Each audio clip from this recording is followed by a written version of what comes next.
Welcome. I'm Leslie Canham. I'm Mary Gavoni. I'm Linda Harvey. I'm Olivia Wan, and together we are the Compliance Divas. Welcome to the Compliance Divas podcast. This is Linda Harvey, and I will be your moderator for this episode. Throughout our podcast, the Divas have discussed various CDC topics and updates, particularly related to COVID-19. But today we'd like to share with you a recent CDC happening that the Divas and a number of other fellow dental professionals participated in. As the Compliance Divas, we bring clarity and simplicity to compliance by navigating regulatory compliance to keep you on course. We invite you to subscribe to our podcast through your favorite podcast channel or on our website, thecompliancedivas.com. And any resources that we mention will be in today's show notes. And you're welcome to submit any questions that you have to support@thecompliancedivas.com. So specifically, a few weeks ago, the CDC hosted what was called listening rooms, and they had 2 listening rooms, and there were many different consultants, educators, industry partners, manufacturers that participated in these listening rooms. And the goal of the listening rooms was to solicit input and ideas for the CDC as looking at how they should go about approaching any updates to our infection prevention and control guidelines, which we may remember they're from 2003. 20 years later and an entire pandemic later. And then another one of the listening rooms focused on feedback and ideas related to the CDC Dental Check app, the FAQ page, and the Foundation's training course the CDC has for dental professionals.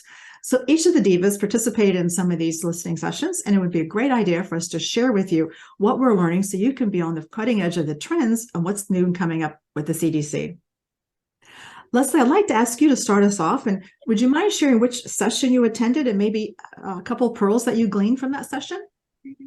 Linda, I attended session 2, where the focus was on the existing CDC resources. And one thing that I found especially helpful is the frequently asked questions page. I know that many times I have been asked questions. I want to give a clear and concise answer.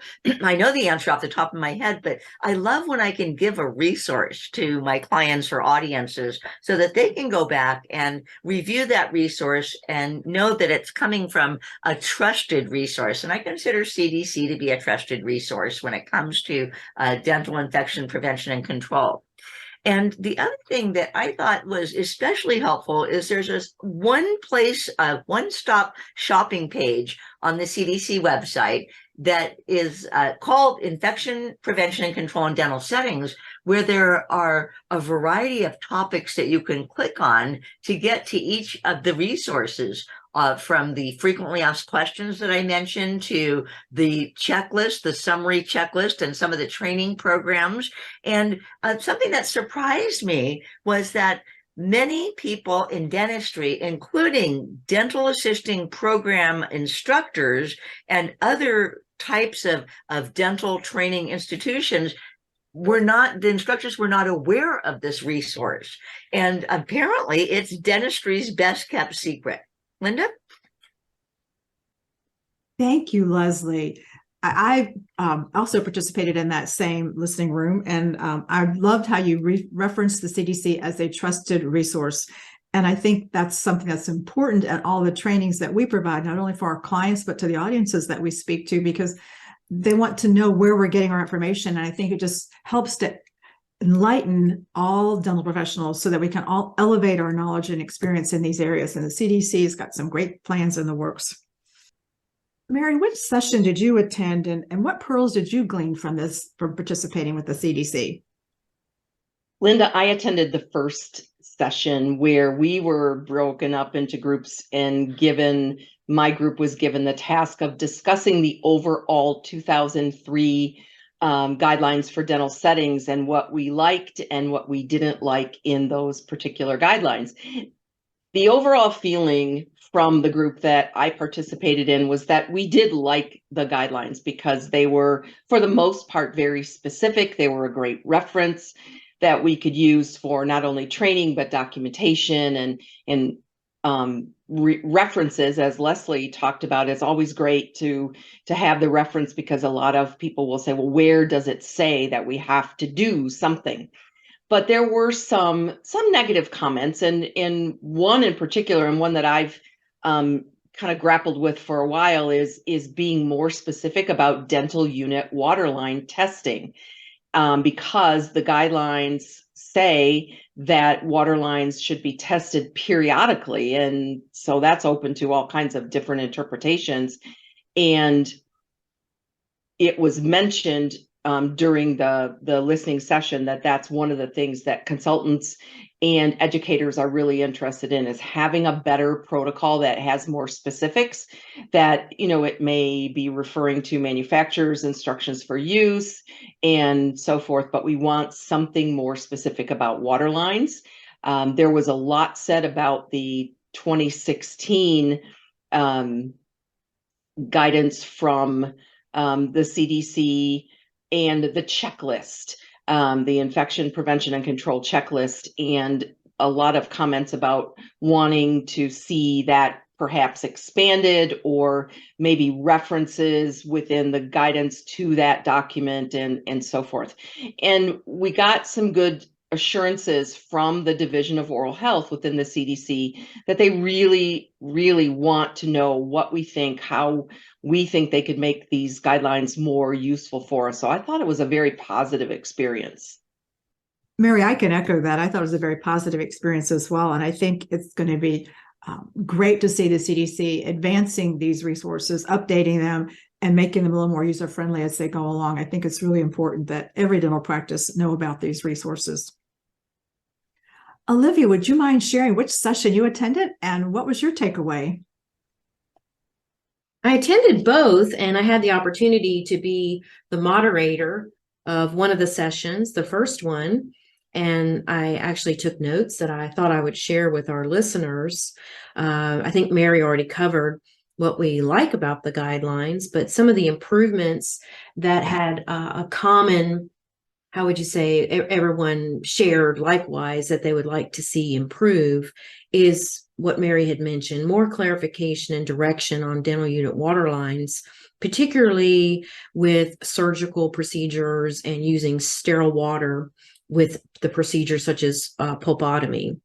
Also, the need to sandwich in COVID-19 and other airborne transmission risk into the revised guidelines, more discussion on HEPA filtration, aerosol mitigation. We also see the need to update the vaccine section to include COVID-19. There was also discussion about clarity on high volume evacuation, since suction is not satisfactory in large dental settings. More information on multi-use dispensers and the infection control issues with those items. More information on single-use burrs and endodontic files, emphasizing single use. There was also mention about mouth rinses and laser. But I liked how someone pointed out the need for clarity on contaminated gowns and more instruction how to deal with the gowns from operatory to operatory. And also more information on newer technologies that have been incorporated into dentistry, such as the Nomad device and teledentistry.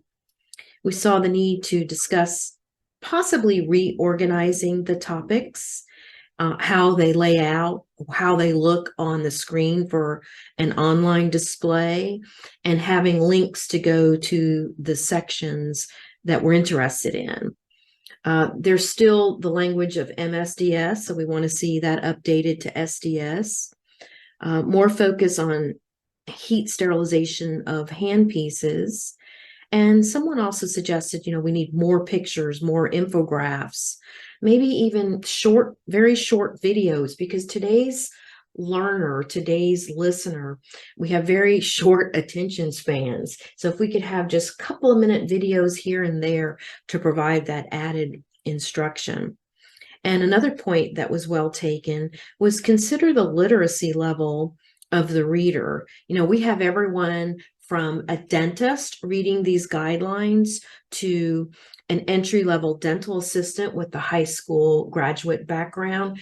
So how do we make the language so easy to follow and engaging? And then also, how do we distribute the information to reach individuals best in dentistry? So I thought it was very effective, Linda. And a matter of fact, I felt honored that CDC wanted to hear what people in the dental profession had to say. And as it was mentioned already, we were in a room online with people from the dental office, such as dental hygienists and assistants and dentists, as well as educators and consultants. And I thought it was just a great mix of people to provide their insight and what they think would be best to improve the guidance. Thank you, Olivia. I love how thorough your notes were, because it really brings to light all the different facets that many dental practices are struggling with. Everything from the multi-use dental dispensers and single-use burrs, things that they're not able to focus on maybe that as well as they should or need to. And just even the gowns, like you, I'm sure we both get questions. We all get questions from our clients. How do I manage this gown throughout the day? How do I go check hygiene patients? Where do I wear the gown? Where do I not wear the gown when I leave the treatment room? So there's so many questions that would be great to see those types of things updated in the CDC guidelines and clarified. And I love how you talked about making it more user-friendly when you read it online. So the sections are more delineated, and maybe there's hyperlinks to jump to more and read other resources. So I think it's exciting that the CDC is looking at these changes, and there's so many things that they already provide for us, and they know our needs here in dentistry, but they're eager to kind of catch up with the times, as you will, especially when you mentioned updating language, such as not using MSDS anymore, but of course the current language is safety data sheets. One thing that I'd like to mention is the fact that oftentimes a practice will say, or whether it's doctor or the team member, will say, well, these are nice to know, referring to the CDC guidelines, but what do I have to do? And so, Divas, we're all aware of the fact that there are a number of states that have written this and encompassed the CDC guidelines into their Dental Practice Act, so that there is no nice to know about these. They are all things you must do. And on top of that, they set the standard of care in dentistry. And so not following the CDC guidelines sets up a practice for the potential for practicing below the standard of care, which is not a good place to be if there's any patient or allegations about the quality of care for particular sterilization or infection and control and so forth.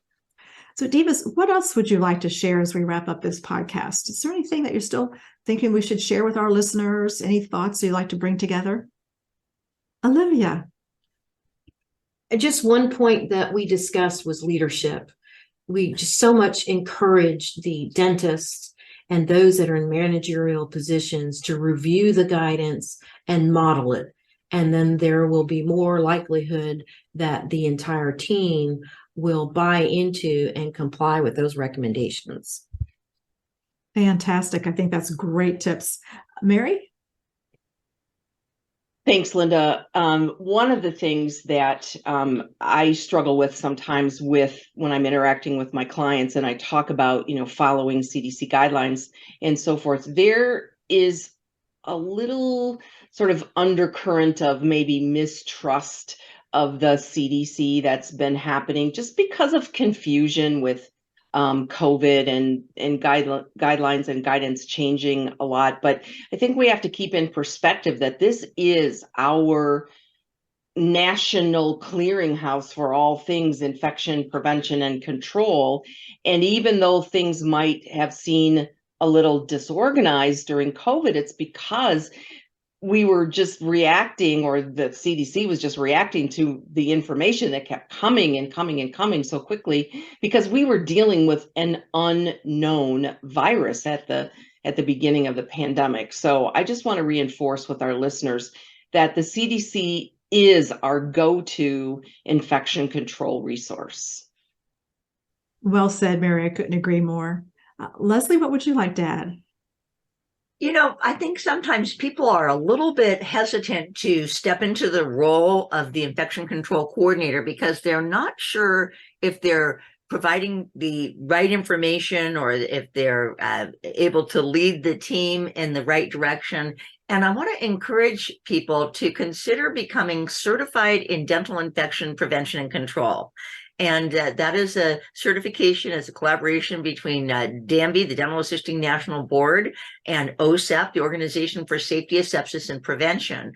I went through that. I know my fellow divas have gone through that process, and it is extremely educational and resourceful in helping someone be very firm in their foundation of how dental infection prevention and control should look in a dental practice and where the resources are. And it's not only CDC guidance, there's other studies that are taken into consideration, as well as OSHA requirements that we need to look at.